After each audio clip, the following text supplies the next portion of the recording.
Hello friends, mythology story number 71 राजा सगर part 2। तो पिछली story से ही हम स्टार्ट करते हैं जहाँ पे राजा सगर ने अपने सबसे बड़े पुत्र असमंजस को अयोध्या का राजा बना दिया था।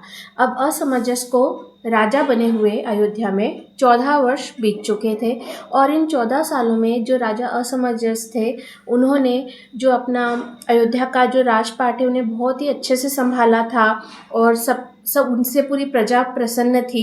और राजा सगर के जो दूसरे 60,000 पुत्र थे तो इन 14 सालों में उनमें से बहुत सारे पुत्रों की विवाह हो चुके थे, क्योंकि जैसे जैसे उनके योग्य लड़कियां मिलती जाती थी वैसे वैसे वो अपने पुत्रों का विवाह करते जाते थे। और असमंजस का जो पुत्र थे अंशुमन, वो भी 14 वर्ष के हो चुके थे। और ये जो अंशुमन थे ना, वो एकमात्र उनके पोते थे, क्योंकि इतने सालों में ना तो राजा असमंजस को कोई दूसरा बच्चे हुए और ना ही उनके जो बाकी के 60,000 पुत्र थे उनके कोई बच्चे हुए। तो अंशुमन जो थे वो इकलौते थे जो उनके नेक्स्ट जनरेशन के थे। तो इतने सालों में एक चीज़ और हुई कि जो रानी केशनी थी, तो इतने साल साथ में रहते हुए अब उनके मन में जो वो क्रोध और ईर्ष्या के भाव थे वो हट चुके थे और वो अब रानी सुमति के साथ में बहुत ही शांतिपूर्ण तरीके से अच्छे से रहती थी। और राजा सगर ने जो वरदान मांगा था, तो राजा सगर के जितने भी पुत्र थे उन सभी के बीच में आपस में कोई आपसी मतभेद नहीं होता था, कोई लड़ाई झगड़े नहीं होते थे और सभी प्रेम से रहते थे। तो इस समय जो राजा सगर का गोल्डन पीरियड चल रहा था, क्योंकि उनका जो भरा पूरा इतना बड़ा परिवार था वो सभी आपस में प्यार से मिलजुल कर बहुत शांतिपूर्ण तरीके से रहते थे। और जो उनके बड़े बेटे थे उन्होंने राज्य को भी बहुत अच्छे से संभाल रखा था। अब सब कुछ अच्छा हो रहा था तो राजा सगर ने सोचा कि क्यों ना हम अपने वंश की परंपरा को आगे बढ़ाते हुए अश्वमेध यज्ञ करें, क्योंकि हर सूर्यवंशी राजा अश्वमेध यज्ञ करता है। तो राजा सगर अपनी दोनों पत्नियों के साथ में बैठ करके अश्वमेध यज्ञ उन्होंने स्टार्ट किया। और जो यज्ञ का घोड़ा था उन्होंने जब उन्हें छोड़ा गया तो जो ये 60,000 पुत्र थे राजा सगर के, वो सभी के सभी उसके पीछे पीछे उस अश्व की रक्षा करने के लिए गए। अब वो खुद ही इतने सारे थे, 60,000 थे, तो उन्हें और सेना की तो ज़रूरत थी ही नहीं, वो ही पूरी सेना थे। तो वो इस तरह जाने लगे। अब जो है स्वर्गलोक में जो इंद्र थे, इंद्र को थोड़ी टेंशन हो गई, क्योंकि इसी सूर्यवंश के जो एक राजा थे महाभीषा, जिन्होंने 100 अश्वमेध यज्ञ कंप्लीट कर लिए थे और स्वर्ग का सिंहासन प्राप्त कर लिया था, तो कहीं फिर से ये सिचुएशन ना आ जाए, इसलिए इंद्र ने डिसाइड किया कि वो हर सूर्यवंशी का अश्वमेध यज्ञ में विघ्न डालेंगे। अब जो है राजा सगर के यज्ञ में विघ्न डालने के लिए इंद्र ने क्या किया कि एक रात जब सभी भाई सो रहे थे और जो घोड़ा था वो भी आराम कर रहा था, तो उस समय वो इंद्र जो है वो उस घोड़े के पास आया और उस घोड़े को चुरा करके कपिल ऋषि के पास ले गया और वहाँ पर उस घोड़े को बांध दिया। अब सबसे पहले मैं बताऊं कि कपिल ऋषि कौन थे। तो कपिल ऋषि जो थे वो जो ब्रह्मा के पुत्र कत्रु थे, कत्रु ऋषि के पुत्र थे।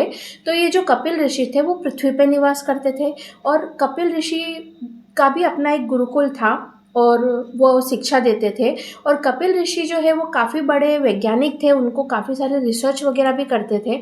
तो कपिल ऋषि ने क्या किया था कि एक जगह पे धरती के अंडरग्राउंड, मतलब अंदर ज़मीन खोद के एक अंडरग्राउंड बहुत बड़ा बंकर रेडी किया था खुद के लिए। जिस तरह आज के समय में जो ये सोल्जर्स रहते हैं उनके बंकर रेडी रहते हैं ना, अंडरग्राउंड सिटी रेडी रहती है जहाँ पर उनकी सारी फैसिलिटीज़ रहती, तो वैसे ही कपिल ऋषि ने भी खुद के लिए एक अंडरग्राउंड बंकर रेडी किया था। और उस अंडरग्राउंड बंकर के अंदर जो है कपिल ऋषि को कभी कुछ जो है ना रिसर्च करनी रहती थी तो वो करते थे, नहीं तो कई बार उन्हें जब ध्यान करना रहता था, तपस्या जैसी करनी रहती थी, तो वो अंदर जा कर के करते थे। और उस अंडरग्राउंड बंकर में खाने पीने का और जो बोलते हैं ना पानी का वगैरह का सबकी व्यवस्था थी। और वो एग्जैक्टली वो जगह कहाँ है ये बात कोई नहीं जानता था, सिर्फ कपिल ऋषि जानते थे। लेकिन इंद्र तो देवता है, देवताओं के लिए तो आसान है, तो वो उस स्थान पे ले जा कर के उस घोड़े को एक जगह छोड़ दिया। अब वो जो घोड़ा था वो वहाँ पर उसके घोड़े के खाने पीने की जो व्यवस्था थी क्योंकि काफ़ी सारे पेड़ पौधे थे, पानी भी था, तो घोड़े को कोई प्रॉब्लम नहीं थी। और उस स्थान पे उस समय कपिल ऋषि तपस्या में लीन बैठे थे। उन्हें कोई भी आइडिया नहीं था कि यहाँ पर कोई आया है और कोई घोड़ा छोड़ के गया है, और वो अपनी साधना में, अपनी तपस्या में पूरी तरीके से लीन थे। अब जब सुबह वो सगर के सभी पुत्र उठे तो उन्होंने देखा कि वो घोड़ा तो कहीं है ही नहीं। तो वो 60,000 जो पुत्र थे, उन सभी ने पूरी जगह पे वो घोड़े को ढूंढने लगे। तो वो सारे जो सगर पुत्र थे वो ढूंढने लगे। तो उस समय जो ये हमारी पृथ्वी है, इसका जो ये ज्योग्राफिकल स्ट्रक्चर है कि जैसे इसमें यहाँ पर सब जो है अलग अलग देश है, और ये जो पर्टिकुलर जगह है, जो इतनी सारी जो ये जगह है जहाँ पर सिर्फ पानी है, और ये इधर नीचे की तरफ भी जो ये पानी है, उस समय पृथ्वी का ज्योग्राफिकल स्ट्रक्चर इस तरीके का नहीं था। उस समय जहाँ जहाँ पर भी ये पानी दिख रहा है, यहाँ सभी जगह पे जो है लैंड थे, यहाँ अलग अलग देश थे। और उस समय जो पृथ्वी की स्थिति ऐसी थी कि पृथ्वी पे लिक्विड फॉर्म में वाटर था, बहुत सारी नदियाँ थी, तालाब थे, नेचुरल जो झील होती है वो थे, और कई लोगों ने कुएं भी खोद रखे थे, लेकिन समुद्र नहीं था। क्योंकि ये पूरा प्लेस जहाँ पर आज हम ये समुद्र बताते हैं, ये पूरे प्लेस में पहले जो है लैंड हुआ करते थे। यहाँ पर भी कई सारे लोग रहा करते थे, और घने जंगल हुआ करते थे। तो उस समय जो जिस समय की हम बात कर रहे हैं, उस समय जो नदियाँ रहती थी वो ऐसा कुछ डायरेक्शन नहीं रहता था, हर नदी अलग अलग डायरेक्शन में फ्लो करती थी। तो है ना, जो 60,000 पुत्र थे उन्होंने बड़े इजीली पूरी पृथ्वी पे ढूंढ लिया, उनको वो घोड़ा कहीं नहीं मिला। तो उनको लगा कि जरूर किसी ने उस घोड़े को किसी अंडरग्राउंड प्लेस में छुपाया है। तो उन सभी सगर पुत्रों ने पृथ्वी को खोदना शुरू किया।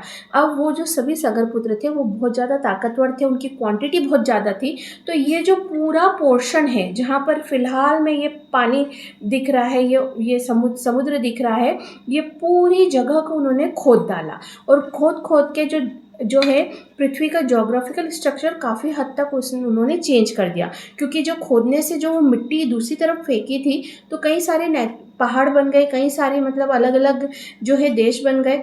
और इतना ज़्यादा खोदने पर फाइनली उन्हें कपिल ऋषि का आश्रम दिखा। अब वो जो आश्रम था, वहाँ आश्रम नहीं, वो बंकर बोल सकते, उस बंकर को देखा, और उस बंकर के वहाँ पर उन्होंने अपना घोड़ा भी देख लिया। तो उन सभी पुत्रों ने अपने घोड़े को लिया और बिना सोचे समझे कपिल ऋषि को चोर बोलने लग गए। उन्होंने कपिल ऋषि को काफ़ी इंसल्ट किया और उनको बोला कि आप यहाँ तपस्या का नाटक कर रहे हो, आप तो चोर हो, एक्सेट्रा एक्सेट्रा। अब जो कपिल ऋषि ध्यान में बैठे थे, तपस्या में बैठे थे, उनको एक तो इतना सारे एलिगेंस लगाए और बिना उनकी बात सुने उनको पूरा चोर ठहरा दिया। तो उन्हें इतना तेज़ गुस्सा आया कि उन्होंने उस क्रोध में आकर के जैसे ही उन्हें गुस्से में देखा, तो उनकी जो आँखों से जो वो क्रोध की अग्नि निकली, तो वो पूरे के पूरे 60,000 जो पुत्र थे वो सब आग में जल के भस्म हो गए। मतलब वो इतनी भयंकर तरीके से जले कि वो पूरे के पूरे राख बन चुके थे। क्योंकि कपिल ऋषि एक बहुत ही पावरफुल ऋषि हुआ करते थे, और उनकी जो है इतनी सारी जो उनके पुत्र थे वो सारे एक ही दिन में ख़त्म हो गए। अब जो है अयोध्या में ये बात किसी को नहीं पता थी कि क्या हुआ है, और काफ़ी समय बीत गया, कई महीने बीत गए, पर अभी तक कोई आया ही नहीं, कोई कम्युनिकेशन ही नहीं हो रहा। और जब उनका कहीं पता ही नहीं चल रहा था, तो अब है ना उनकी जो है खोज करने कौन जाएगा, क्योंकि राजा सगर तो यज्ञ में बैठे हैं। जो असमंजस है, राजा असमंजस, वो अयोध्या के नगर को संभाल रहे हैं। तो उनका जो 14 वर्षीय पुत्र था अंशुमन, वो सेना के साथ अपने सभी काकाओं को ढूंढने के लिए निकला। तो जब अंशुमन ने सब ढूंढते हुए वो कपिल ऋषि तक पहुँचे, तो उनको वो पूरी घटना पता चली, और अंशुमन जो है वो यज्ञ का घोड़ा लेकर के अपने घर वापस आए। अब देखो, राजा सगर के सभी पुत्रों का मृत्यु हो चुकी थी, मतलब घर में अब सूतक भी लग चुका था और श्राप भी लग चुका था, इसलिए वो यज्ञ तो पूरी तरीके से ख़त्म हो चुका था। क्योंकि जब किसी के घर में किसी की मृत्यु होती है तो ऑब्वियसली कोई शुभ काम तो करते नहीं है। और साथ ही जो है कपिल ऋषि को क्रोध को उन्होंने जो जागृत किया था, जिस वजह से सूर्यवंश पे एक श्राप लग गया था। तो ऋषि वशिष्ठ ने कहा था कि जब तक इस श्राप की मुक्ति नहीं होगी, तब तक है ना आप कोई भी यज्ञ, कोई भी अनुष्ठान कर नहीं सकते। तो फिर राजा सगर खुद गए कपिल ऋषि के पास श्राप मुक्ति का उपाय पूछने के लिए। तो कपिल ऋषि ने उन्हें कहा कि इनकी जो मुक्ति है वो गंगा जल से ही हो सकती है। अब गंगा जल तो है ही नहीं पृथ्वी पे, क्योंकि गंगा पृथ्वी पे है ही नहीं, वो तो स्वर्ग में है। तो कपिल ऋषि ने कहा कि आपको गंगा की तपस्या करनी होगी और गंगा को कन्विंस करना होगा कि वो पृथ्वी पे वापस आ जाए। तो ऐसा बोला मतलब कपिल ऋषि ने। तो जो है राजा सगर जो थे वो है असमंजस को बोल करके अपनी दोनों पत्नियों को लेकर के पर्वत पे गए और वहाँ जा कर के वो गंगा की तपस्या करने लगे। पर ऑलरेडी वो काफ़ी ओल्ड एज के हो ही चुके थे, तो वो ज़्यादा समय तक तो ऑलरेडी तपस्या कर नहीं पाए। फिर जो राजा असमंजस थे, जैसे उनका पुत्र 14 साल का तो हो ही चुका था, जैसे ही उसकी शिक्षा पूरी हुई वैसे ही उसे राजा बनाया, उसका विवाह किया और विवाह करने के बाद है जो है वो उनको एक विवाह करने के बाद में जो राजा अंशुमन था उनको एक पुत्र हुआ जिसका नाम दिलीप रखा। और अंशुमन को पुत्र प्राप्त होने के बाद जो राजा असमंजस थे वो भी गए तपस्या करने और वही साइकिल आगे चलती रही, क्योंकि जैसे राजा असमंजस ने गंगा की तपस्या की वो भी आखिरकार उनके भी प्राण चले गए, वो भी खत्म हो गए। उसके बाद में जैसे दिलीप है वो जैसे बड़ा हुआ, उसकी विवाह किया, उसको एक पुत्र हुआ जिसका नाम भगीरथ रखा और अंशुमन चले गए तपस्या करने। अंशुमन के बाद में जो है भगीरथ जो है जब वो बड़े हुए उनका विवाह हुआ, उनके विवाह के बाद उसका एक पुत्र हुआ जिसका नाम कुकत से रखा गया। फिर वो भी चले गए, दिलीप भी थे, जो दिलीप थे वो भी चले गए तपस्या करने। और फिर जब उनकी मृत्यु के बाद जब भगीरथ गए तपस्या करने तो भगीरथ की तपस्या से फाइनली गंगा प्रसन्न हो गई और गंगा ने उन्हें दर्शन देकर के कहा कि मैं पृथ्वी पे आने के लिए तैयार हूँ, लेकिन एक प्रॉब्लम है। प्रॉब्लम ये है कि जब मैं पृथ्वी पे आऊँगी तो मेरा जो फ्लो है वो बहुत ज़्यादा तेज़ होगा, तो मेरा इतना तेज़ फ्लो जो है वो पृथ्वी बर्दाश्त नहीं कर पाएगी और हो सकता है कि मेरे फ्लो की वजह से पृथ्वी के 2 टुकड़े हो जाए। इसलिए मेरे फ्लो को कैसे कंट्रोल करना है, इसके लिए तुम शिव की तपस्या करो, शिव को प्रसन्न करो और जो शिव है वो ही इस प्रॉब्लम का सॉल्यूशन बता सकते हैं। तो फिर भगीरथ ने शिव को प्रसन्न किया और उन्होंने रिक्वेस्ट की कि आप मेरी इस प्रॉब्लम को सॉल्व करो। तो शिव ने बोला कि आप है ना ज्येष्ठ शुक्ल की दशमी को आप गंगा का आवाहन करना, उस दिन उस तिथि पे मैं जो हूँ गंगा का फ्लो को कंट्रोल कर लूँगा और जब वो गंगा पृथ्वी पे आएगी। तो ये तिथि जो है भगीरथ को शिव ने दे दी। भगीरथ खुशी खुशी अयोध्या आए और उस तिथि के दिन वो एक तेज गति से चलने वाला जो रथ था उस रथ को लेकर के हिमालय की सबसे ऊंची चोटी पे खड़े हो गए। और उन्होंने जब शिव ने उनको कहा कि अब आप आवाहन कर सकते हैं, तब है ना भगीरथ ने गंगा का आवाहन किया। जैसे ही भगीरथ का आवाहन आया, जो गंगा थी जो स्वर्गलोक में थी, उन्होंने सभी देवी देवताओं से विदा ली और अपने जो ब्रह्मदेव, देवी सरस्वती, भगवान विष्णु, देवी लक्ष्मी, इन सभी से विदा ली।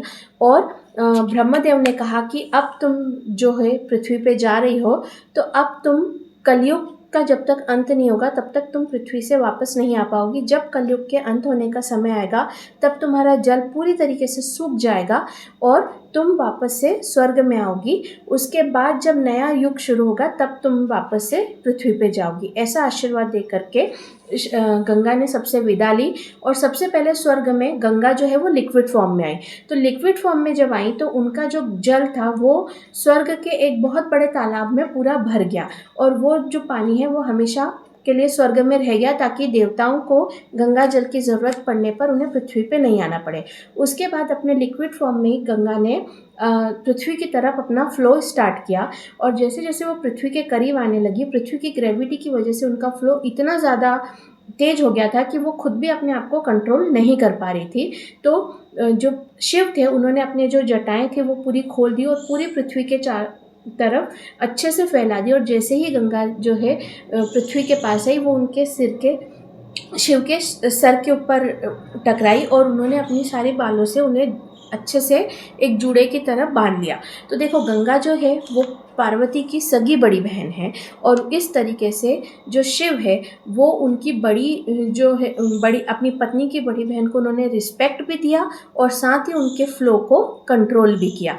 जैसे उनके जो अच्छे से बांधने से जैसे ही गंगा स्टेबल हो गई और उनका फ्लो कंट्रोल में आ गया, तब शिव ने यमुना नदी के पास एक कुंड में गंगा को छोड़ दिया। वहाँ पे गंगा जो है वो पूरी की पूरी गंगा वहाँ पर स्टोर हुई। और फिर भगीरथ ने अपनी यात्रा शुरू की। तो भगीरथ ने रथ अपना शुरू किया और जैसे जैसे जिस रास्ते से भगीरथ ने चलना शुरू किया उस रास्ते से जो गंगा नदी है उन्होंने फ्लो करना शुरू किया। एंड फाइनली वो गंगा नदी जो है वो उस स्थान पर पहुंची जहां पर वो सभी उनके जो 60,000 पुत्रों की जो भस्म थी उन भस्म के ऊपर से वो गंगा नदी का फ्लो हुआ। और उनके गंगा जल के टच होने से वो जो जितने भी वो पुत्र थे उन सभी पुत्रों की सोल को मुक्ति मिली और वो वापस से जो है परमात्मा में विलीन हो गए। और इस प्रकार से जो उनके खोदे हुए गड्ढे में वो गंगा जल स्टोर होने लगा। अब जो गंगा की यात्रा थी वो पूर्व दिशा से पश्चिम दिशा की ओर हुई। तो पृथ्वी पे गंगा जल को रिस्पेक्ट देने के लिए जितनी भी लिक्विड नदियाँ थी, जितनी भी छोटी बड़ी नदियाँ थी, उन सभी ने अपना फ्लो चेंज करके पूर्व से पश्चिम की ओर कर लिया। इसलिए पूरी पृथ्वी पे पूर्व से पश्चिम की ओर ही सारा पानी बहता है। और वो सारा पानी फाइनली एक स्थान पे जो सगर पुत्रों द्वारा खोदे हुए गड्ढों में जमा होने लगा, जिससे कि पृथ्वी पे एक बहुत बड़ा समुद्र बन गया।